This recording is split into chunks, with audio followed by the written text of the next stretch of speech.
Welcome to Guide Guru. We hope this video helps. You start by identifying the battery and preparing your workspace.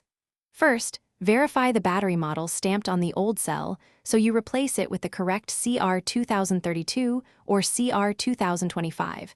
Using the wrong size risks poor contact. Once done, place a soft cloth on the table and position the fob face down. Now use a small flat screwdriver or plastic pry tool at the seam. Gently twist to separate the two halves so you don't bend clips or damage the shell. With the fob open, you'll remove the old cell carefully and note orientation. This ensures proper polarity when installing the new one. Use your fingernail, a plastic pry tool, or tweezers to lift the battery from its metal clip. Avoid forcing the clip to keep spring tension intact.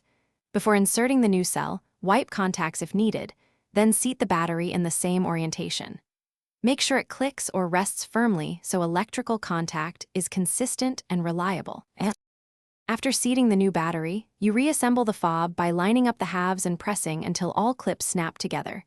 Listen and feel for a uniform fit to prevent gaps. Once assembled, test each function: lock, unlock, trunk, and panic, standing 5 to 10 feet from the vehicle so you confirm signal strength. If a button is unresponsive, make sure the cell is oriented correctly and contacts are clean. If problems persist, reseat the battery or inspect the circuit board. Thanks for watching. Consider subscribing if we helped you today.